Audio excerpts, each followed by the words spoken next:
सहरसा में लोन देने के नाम पर ठगी करने का मामला आया सामने। दर्जनों लोगों ने सदर थाने में लगाई न्याय की गुहार। लखीसराय के NH 80 पर पिकअप सवार लोगों से बदमाशों ने की लूटपाट, ड्राइवर की गोली मारकर की हत्या।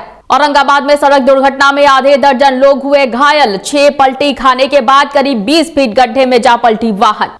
नमस्कार, मैं हूं आपके साथ प्रीति और आप देख रहे हैं बिहार न्यूज। सहरसा में फर्जी बैंक का मामला सामने आया है, जहां जिले में FC निधि बैंक लिमिटेड ने सभी लोगों से 500 रुपए लेकर लोन दिलवाने के नाम पर खाता खुलवाया और 15 दिनों के अंदर 50,000 रुपए का लोन देने की बात भी कही। वहीं महीनों बीत जाने के बावजूद जब लाभुकों को लोन की राशि उपलब्ध नहीं हुई तो सदर थाना पहुंचकर दर्जनों लाभुकों ने सदर थाने में आवेदन देकर जाँच की मांग की।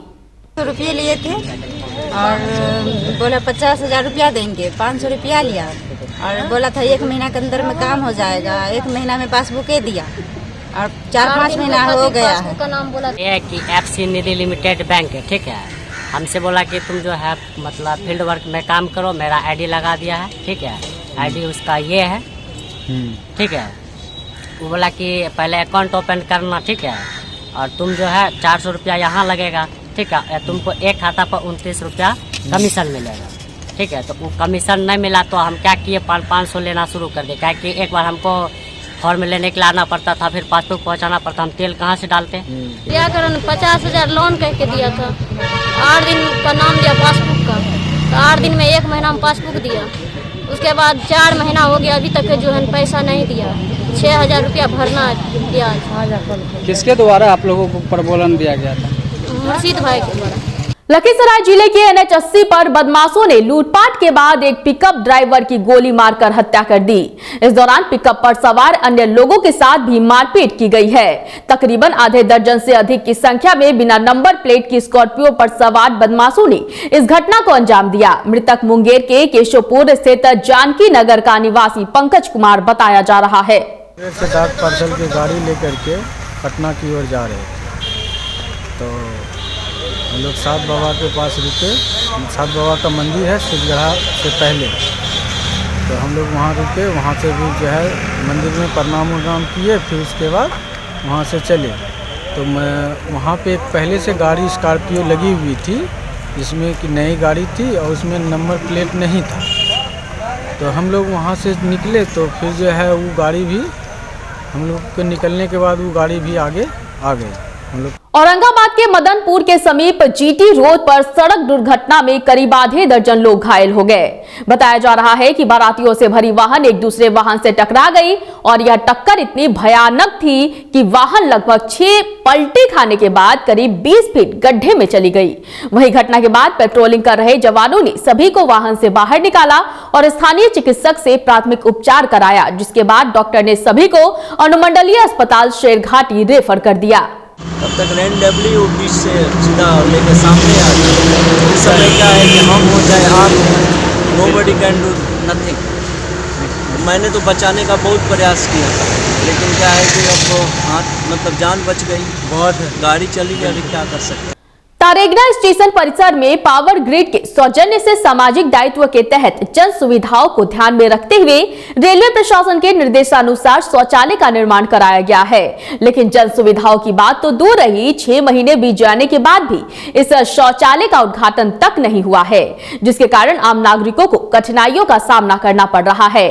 आम जनता ने रेलवे प्रशासन से इस नवनिर्मित शौचालय को अविलंब शुरू करवाने की मांग की है। और करीबन 2 साल से हम यही स्टेशन पे घूम रहे हैं, देख रहे हैं। 6 महीने स्टेशन पे साफ सफाई का काफ़ी अभाव है, वो तो सब देख रहे हैं। शौचालय का कितना व्यवस्था है वो तो दिख ही रहा है। आगे भी वेटिंग रूम बना है, वो भी बंद किया हुआ है। उसमें भी शायद 2 शौचालय बना है, मगर वो हमेशा परमानेंटली बंद है। हाँ, वो भी बंद है। ये नया बना है ना? हाँ, ये भी नया बना है। कुछ दिन पहले देखे थे बना हुआ था, मगर आज तक तो देख ही रहे हैं सामने में पूरा ताला बंद है। इस रूट में मसौढ़ी में तो लोग उतरते और चढ़ते हैं, बहुत घोर असुविधा का सामना करना पड़ रहा है। तो चाहिए कि ये रेल महकमा को हैंड ओवर कर और रेल महकमा इसको जितना जल्द हो सके जनहित में इसको जल्द चालू किया जाए, क्योंकि इसको नहीं रहने से खास करके महिलाओं का माने इसको कहिए कि शर्मसार होना पड़ रहा है। महिला लोग के बाथरूम करने में बहुत सौजन दिक्कत होता है। आने जाने वाले पैसेंजर को भी बहुत कष्ट होता है। इसको जल्द से जल्द विभागीय से चालू करवाया जाए। विद्यार्थी है, पढ़ने जाता है जी? हाँ हाँ, कहाँ पढ़ता है? पढ़ते यहीं बाजार में। बाजार में पढ़ता है? अच्छा अच्छा अच्छा। कहाँ घर है तुम्हारा? घर हमको यहीं मसौड़ी में है। ओ अच्छा, ये बताओ कि पढ़ने जाते हो तो स्वाभाविक है शौचालय की सुविधा है क्या मसौड़ी में? देखिए शौचालय तो बन गया है, अच्छा पर इसको चालू नहीं किया गया है। इसको बनाने से कोई फायदा नहीं हुआ है। अच्छा अच्छा तो मैं यही चाहता हूँ कि इसको जल्द से जल्द चालू हो जाए। जब हम पढ़ने आते हैं तो हम बहुत दिक्कत होता है। अच्छा अच्छा। इसको सिर्फ बना दिया गया है कि अब शौचालय बन गया, लेकिन चालू नहीं किया गया। फिर बेकार है। बेकार है? हाँ जी, ये बेकार है। बेकार तो है ही है। कैसे बेकार है जी? जब बन के इतना दिन से तैयार है और चालू अभी तक नहीं हुआ है, महिलाओं लोग को इतना कठिनाई परिश्रम होता है और हर किसी यात्रियों को कि जो कि सरकार का घोर जो भी है, सरकार का नाकामयाबी है और इसको जल्द से जल्द चालू किया जाए क्योंकि किसी को परेशानी न हो। परेशानी होती है ना? बहुत सी परेशानी है, शौच करने के लिए बहुत सा परेशानी तो है। बना तो दिया गया है ना? बना दिया गया है, सरकार नाकामा इसलिए बैठा हुआ है। बैठा हुआ है तो और क्या है? ताला लगा हुआ है सब में जी? ताला लगा हुआ है, सरकार का ध्यान ही नहीं है, चश्मे गायब हो गया है। तो उद्घाटन नहीं हुआ है इसका जी? उद्घाटन भी नहीं हुआ है। उद्घाटन नहीं हुआ है? नहीं हुआ है। तो लोग को तो परेशानी होता होगा जी? बहुत सा परेशानी है, हर किसी के साथ परेशानी है। परेशानी है ना? बहुत सा, खास करके रेलवे में अगर किसी को शौच लग जाए तो क्या करेगा जी? कहाँ जाएगा? क्या करेगा? क्या करेगा? क्या कर पाएगा? कुछ है ही नहीं। तो जहाँ तहाँ बैठ जाता है औरत, हम लोग भी जहाँ तहाँ ऐसे ही करने पड़ता है। जब सरकार को ध्यान ही नहीं है तो क्या करा जाए? अच्छा अच्छा, मतलब शौच बनकर तैयार हो गया है लेकिन कोई जनता को कोई ध्यान, कोई फायदा नहीं, इससे कोई फायदा नहीं। बिल्डिंग देखने के लिए बना है, बना हुआ है, केवल शोभा की वस्तु बनकर रह गई। बस यही है। ये मेरे साथ महिलाएं भी जुड़ी हुई थी, पुरुष भी जुड़े हुए थे। इनका स्पष्ट रूप से कहना है इन महिलाओं को कि महिलाएं जो हैं वो कहती हैं कि हम लोगों को काफ़ी परेशानी होती है, बाजार आते हैं, बहुत बड़ी समस्या है, हम लोग करें तो क्या करें। शौचालय की सुविधा ना तो मसौड़ी बाजार में है और अगर रेलवे कैंपस में ये शौचालय बना भी दिया गया है तो यह मात्र शोभा की वस्तु बनकर रह गई है। दूसरी ओर ये जो पुरुष लोग जुड़े हुए थे मेरे साथ, इनका कहना है कि हम लोगों का तो विकल्प मिल जाता है लेकिन महिलाओं का कोई विकल्प नहीं है, शर्मसार होना पड़ता है हम पुरुषों को। कितनी दुर्भाग्य की बात है कि एक तरफ सरकार जो है वो महिलाओं की इज्जत और सम्मान की बात करती है, लेकिन दूसरी ओर अगर यह देखें तो महिलाओं के लिए कोई शौचालय की व्यवस्था न तो मसौड़ी बाजार में है न स्टेशन कैंपस में है।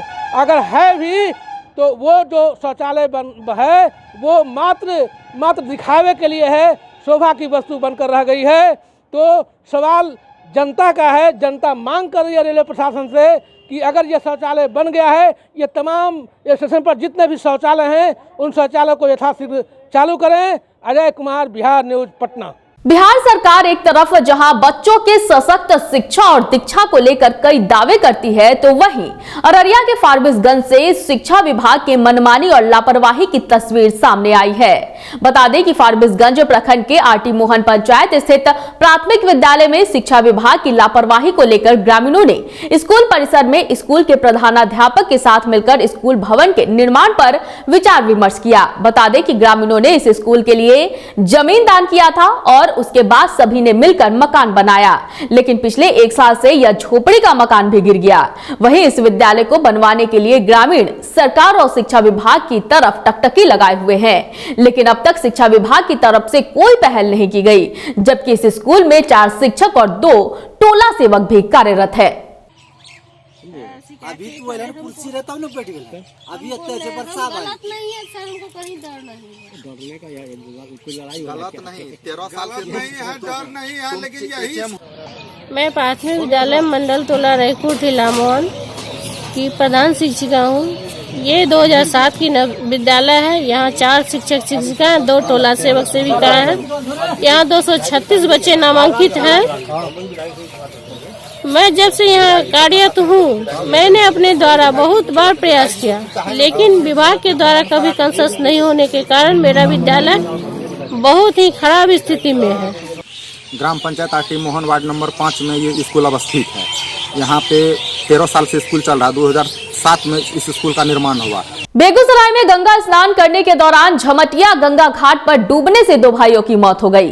पूरी घटना बछवाड़ा थाना क्षेत्र के घटिया गंगा घाट की है, जहां गोविंदपुर पंचायत 2 के पच्छीवन टोला निवासी 2 भाई स्नान के दौरान डूब गए। वहीं काफी खोजबीन के बाद स्थानीय लोगों ने दोनों भाइयों के शव को बरामद किया। घटना की सूचना पर तेघड़ा डीएसपी के नेतृत्व में पुलिस टीम मौके पर पहुंची और दोनों के शवों को कब्जे में लेकर आगे की कानूनी कार्रवाई शुरू कर दी। यहाँ ग्राम पंचायत राज गोविंदपुर अहियापुर टोला फर्चीवन से 2 लड़का गंगा स्नान के लिए आज यहाँ आया। नहाने के क्रम में एक का पैर फिसल गया जो डूब रहा था, तो दूसरा बच्चा उसको बचाने के लिए गया, वो भी डूब गया। ये 12 बजे की घटना है। प्रशासनिक कोई व्यवस्था यहाँ अभी तक नहीं देखने को मिला। अगर प्रशासन का व्यवस्था रहता तो शायद ये दोनों बच्चे की जान बच जाती। मसौढ़ी के हृदय स्थल कहे जाने वाले डाक बंगला का जीर्णोद्वार करने की मांग मसौढ़ी की नागरिकों ने राज्य सरकार से की है। आपको बता दें कि मसौढ़ी को जब अनुमंडल बनाया गया था तो यही डाक बंगला को अनुमंडल कार्यालय बनाया गया और सरकारी कार्य यहीं से निपटाए जाते थे। तब यह गुलजार हुआ करता था, लेकिन अब यह अपनी बदहाली पर आंसू बहा रहा है। दुख की बात है कि इस ओर ना तो सरकार और ना ही जिला पार्षद का ही ध्यान आकृष्ट हो रहा है। जी नमस्कार, मैं मसौढ़ी के तमाम बुद्धिजीवी लोगों को, तमाम लोगों को बिहार न्यूज़ की ओर से नमस्कार करता हूं। मैं इस वक्त मसौढ़ी के हृदय स्थली कहे जाने वाले डाक बंगला परिसर में हूं। वो डाक बंगला परिसर मैं आपको बता दूं कि जब मसौढ़ी अनुमंडल बना था तो अनुमंडल कार्यालय की शुरुआत इसी डाक बंगला से हुई थी, लेकिन आज अपनी बदहाली पर आंसू बहा रहा है ये डाक बंगला परिसर। आप देख सकते हैं डाक बंगला परिसर के पूरे नज़ारे को किस तरह से नारकीय स्थिति में तब्दील हो चुका है। मैं यह भी बता दूं कि इतनी दुर्गंध है, कोरोना काल है, कि ताकि जो लोग जो हैं आने वाले जाने वाले लोगों को ये काफ़ी परेशानियों का सबब है ये। और मैं आपको बता दूं कि इसी जस्ट डाक बंगला परिसर के बगल में सब्जी मंडी भी है, जहां भीड़ भाड़ रहती है। तो सरकार कहती है कोरोना काल है, कोरोना काल है, बचें, साफ रखें, सफाई रखें। लेकिन जब ये सरकारी जो सरकार ही इसके प्रति गंभीर नहीं है, तो आम जनता कहां तक जागरूक होंगे। सवाल ये उठता है कि आम जनता कैसे इसको जागरूक हो। मैं ये भी बता दूं कि ये डाक बंगला परिसर जो है, ये डाक बंगला परिसर काफ़ी जीर्ण शीर्ण अवस्था में है। तो मेरे साथ मसौढ़ी के तमाम बुद्धिजीवी या समाज सेवी जुड़े हुए हैं। तो आइए हम उन्हीं से जानते हैं कि ये जो डाक बंगला परिसर है इतनी बदहाल क्यों। ये डाक बंगला परिसर जो मसौढ़ी का हृदय स्थली है, ऐतिहासिक धरोहर रहा है मसौढ़ी का, आज अपनी बदहाली पर आंसू बहा रहा है। सबसे पहले तो हम बिहार न्यूज़ के प्रणाम कर रही है।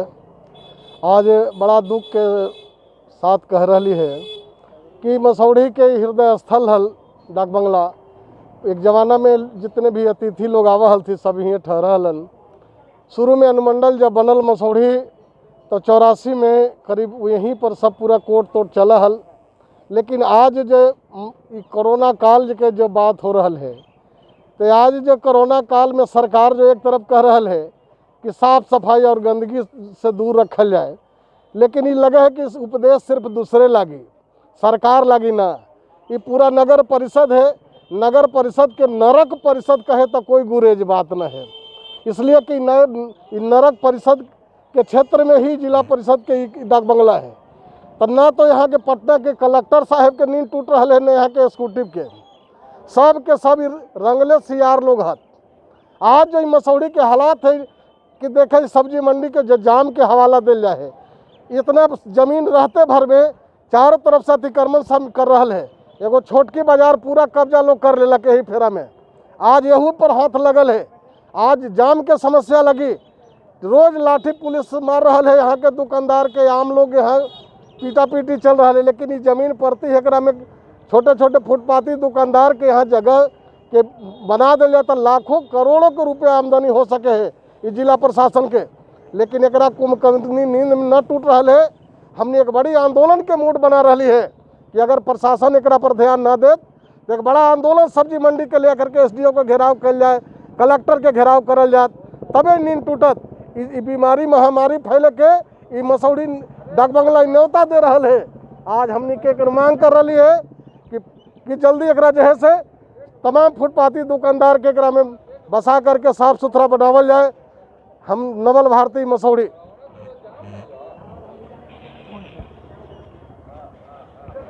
क्या हाल है डाक बंगला परिसर का? डाक बंगला परिसर का एकदम हाल एकदम रद्दी है। क्या है? एकदम सब नरक के समान है और इसमें बहुत तरह के जाल फैला हुआ है। बहुत तरह के लोग जो है से गंदगी फैलाए हुए हैं और यहाँ पर जो है से कुछ यहाँ पर प्रशासन जो है से कुछ यहाँ दे देता तो बहुत से काम होता। क्या काम होता है? अगर प्रधान देवी तो क्या काम होता है? यहाँ सब्जी मंडी भी लग सकता है और भी दुकानदारी कर सकता है या बहुत सा काम हो सकता है। क्या नाम है आपका? मेरा नाम इंद्रदेव।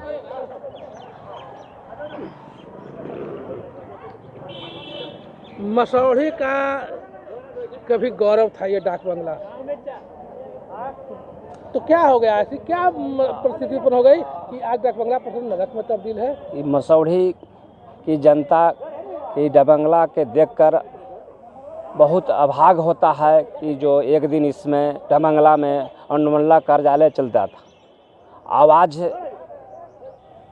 माने इतने इससे अभागल कहा जाता है कि इसमें गंदगी इतनी है कि इससे कोई अबारक नहीं है। आज कोरोना में सरकार कहते हैं कि इसे यहाँ पर ही सुरक्षित हो, साफ़ सफाई हो, माने इसमें माने अच्छा से रहें, सब सुरक्षित से रहें, मास्क लगा कर चलें। आज ये जो बहुत बुदबू दे रहा है इस डाक बंगला में, जहाँ पर ही प्रस्थापित अनुमंडल कार्यालय चलता था, वो घड़ी बहुत साफ़ सफाई बहुत अच्छा ढंग से था और इसी वजह से यहाँ पर इतना गंदगी है कि इसका कोई वर्णक नहीं है। और इसमें यदि सरकार, यदि जिला अध्यक्ष, जिला परिषद के अध्यक्ष हैं, यदि इस पर ध्यान दें कि जो डाक बंगला जो जिसमें जो खाली पड़ा हुआ ज़मीन, इसमें जो सब्जी जो डाक बंगला में जो बिका जाता है, इनमें बहुत जाम की समस्या रहता है, पब्लिक को आने जाने में कठिनाई होती है। मसौड़ी सारे प्रशासन से लेकर पदाधिकारी को कठिनाइयाँ होती है। सारे माने जितने हमारे अनुमंडल के जो यहाँ के जो वासी हैं उनको बहुत तकलीफ होती है। तो इसलिए यहाँ का यदि व्यवस्था इस सब्जी मंडी का इसी में व्यवस्था एडजस्ट किया जाए तो सरकार का रेवेन्यू भी आ सकता है, आमदनी भी बढ़ सकता है और सब सफाई बढ़िया अच्छा सुरक्षित रहे। यहाँ पर भी हमारे समाज अच्छा से बैठकर कुछ भी कार्यक्रम कर सके, कुछ ही तरह के बात भी यहाँ हो सकता है। एक कमेटी हॉल बनाया जाए और माने यहाँ नहीं हो तो इससे सरकार के द्वारा इसमें बढ़िया से भवन बनाकर इन लोग को सब्जी मंडी के जितने जो लोग बेकार बैठे हुए हैं, यहाँ जो रोड पर लगाते हैं मंडी, उनको भी यहाँ एडजस्ट किया जाए। केवल सरकार को दोष ठहराना ये उचित नहीं है। जिम्मेदारी तो नागरिकों को भी होनी चाहिए कि ये जो कूड़ा करकट का अंबार है यहाँ पर नहीं लगाएं। जहाँ तक कि आपने मैं टीवी को सतत प्रणाम करता हूँ, जिन्होंने कि आज मसौड़ी की बदतर हालात को जायजा लेते हुए आज इस स्वर्ग जैसे डाक बंगला परिसर को निहारने का काम किए, वो देखने से ही पता चलता है कि यहाँ पे नरकीय स्थिति बना हुआ है। जो आज के कुछ दिन पहले यहाँ स्वर्ग से नवाजा जाता था, यहाँ का किसी भी तरह का सामाजिक कार्यक्रम चलता था, वो आज निकम्मी सरकार ने इसकी बदतर हालात कर दिया है। जहाँ तक कोरोना काल की बात होती है, साफ सफाई की बात होती है, तो आज देखने लायक मामला है कि यहाँ पर से जो पब्लिक गुजरता है, जो भी आदमी गुजरता है, उसे नाक बंद करके जाना पड़ता है। कभी भी कोरोना का शिकार हो सकता है, लेकिन सरकार की जरा सा भी इसके प्रति गुदगुदी नहीं हो रही है। आप तमाम साथियों ने देखने का काम करते हैं कि आए दिन यहाँ जाम का स्थिति बनता है। डाक बंगला परिसर में जहाँ सब्जी का बिक्री होता है, वहाँ पे घूम कर टहल कर चलना मुश्किल होता है। लेकिन इसके बावजूद न यहाँ के शासन प्रशासन की जरी सी भी आँख खुल रही है, न नगर परिषद की आँख खुल रही है। लेकिन यही हालात हुआ तो हम सामाजिक तत्व के लोग यहाँ पे किसी भी दिन धरना प्रदर्शन करके इसे साफ सफाई करवाने में जुट जाएंगे, ताकि इससे भी निकम्मी सरकार की आंख खुले। यहाँ की डाक बंगला परिसर वही आज पुराने समय में जिसे स्वर्ग से नवाजा जाता था, उसी तरह से आज भी नवाजा जाए। आज आपने देख रहे हैं कि बगल में सरकारी भवन का निर्माण कराया गया, जहाँ पे कई एक सामाजिक कार्यक्रम होते हैं, बहुत से लोग यहाँ पर एकत्रित होते हैं, लेकिन एकत्रित होने के दरमियान लोगों को नाक मूंदना पड़ता है। क्यों? क्योंकि यहाँ नरकीय स्थिति है। आज सरकार निकम्मी है। आए दिन देखते हैं धक्का मुक्की या किसी भी जान जा सकता है। ठेला पर लगाए दुकानदार भाई वहाँ पे कठिन समस्याओं का सामना करते हैं, लेकिन आज इसको साफ सफाई करके यहाँ सरकार द्वारा अगर इस जगह को भवन निर्माण कर या साफ सफाई कर फुटपाथी दुकानदारों के लिए दुकान लगवाई जाए तो इससे सरकार को राजस्व आ सकता है, लेकिन तनी सा भी सरकार को जू नहीं रेंगता है। लेकिन यही रवैया रहा तो हम तमाम समाज के लोग इस पे धरना प्रदर्शन इसी गंदगी पर बैठ करके और इसे साफ सफाई करवाने का काम करेंगे। कहीं न कहीं तो आम नागरिक भी जिम्मेवार है। सबसे पहले बिहार न्यूज को अभिवादन करते हैं कि इतना संवेदनशील मामला तो मसौढ़ी के हृदय असली, इसके बगल में थोड़ी ही सी दूरी पर गांधी मैदान, यहाँ एजुकेशन संस्थान बगल में बहुत सा कोचिंग चलते हैं। पूरे मसौढ़ी बाट के लोग सब्जी खरीदने के लिए यहाँ आते हैं और नगर परिषद का ये चुनौती है कि सारा लोग जब यहाँ बाजार करने आते हैं, सब्जी लेने आते हैं, यहाँ से गंदगी और जो यहाँ पर जो वातावरण जो दूषित है उससे अछूता नहीं रह पाते। इसलिए खास करके नगर परिषद का जिम्मेदारी बनता है कि जब दिन का आलम यह है तो रात का महफिल क्या होगा। जब ऐसा दिन में हम लोग देखते हैं कि आने का इधर जो है सब्जी खरीदना है, किसी को बाजार करना है, बच्चे लोग एजुकेशन के लिए कोचिंग संस्थान हैं जाते हैं, और फिर भी इतना गंदगी है। खास करके कोरोना काल में सरकार जब इस पर ध्यान नहीं देगा तो बात उनको हवाई प्रतीत होता है। इसीलिए खास करके शहरी विकास मंत्रालय और नगर परिषद से अनुरोध करते हैं कि इस पर तुरंत संज्ञान लेते हुए अविलंब जिला परिषद अध्यक्ष का ज़मीन है, यहाँ पर दुकान बनाया जाए और आवंटित किया जाए, जिससे सरकार को काफ़ी राजस्व मिलेगा, गंदगी से निजात पाएंगे और यहाँ जो है खुशनुमा माहौल पैदा होगा। तो इसी के साथ हम लोग नहीं होगा तो हम लोग प्रदर्शन करेंगे, धरना देंगे और हम लोग इसके लिए ज़रूरत पड़ा तो हम लोग कार्यालय अनुमंडल का घेराव करेंगे और जल्दी से जल्दी इस काम को करने के लिए प्रेरित करेंगे। मैं सुनील सम्राट, मसौढ़ी। बहुत दिनों से आप मसौढ़ी में रह रहे हैं, देख रहे हैं क्या हाल है डाक बंगला का। ये डाक बंगला के बारे में जो बिहार न्यूज द्वारा जो प्रकाश डाला गया है वो बहुत ही सराहनीय है। हम इसको आशीर्वाद के रूप में कहें या धन्यवाद के रूप में कहें, उसके लिए वह कम पड़ता है। आप देख रहे हैं, पूरा समाज देख रहा है, पूरा मसौढ़ी देख रहा है कि डाक बंगला की स्थिति आज क्या है। आज से 25-30 बरस पहले इस डाक बंगला में प्रशासन के द्वारा यहाँ अनुमंडल कार्यालय था, यहाँ तूती बोलती थी, लोग आते थे, ठहरते थे, सभी तरह का बात विचार होता था, प्रशासन के लोग यहाँ रहते थे और इस पर लोगों का ध्यान रहता था। लेकिन जैसे ही यहाँ से अनुमंडल कार्यालय हट गया, ये नरक में तब्दील हो गया। जितने भी यहाँ साफ सफाई था उतने ही आज गंदगी हो गई, जिसका वर्णन नहीं किया जा सकता। लेकिन इस धरती को, इस स्थान को प्रशासन के द्वारा कोई ध्यान नहीं दिया जा रहा है। मसौढ़ी वासी इस पर बार बार नगर परिषद को, यहाँ के स्थानीय प्रशासन को सूचित किया है और कहा है कि इस स्थान को स्वर्ग में बदलिए, लेकिन इन लोगों के कान में जुग तक नहीं रेंगता। आज सरकार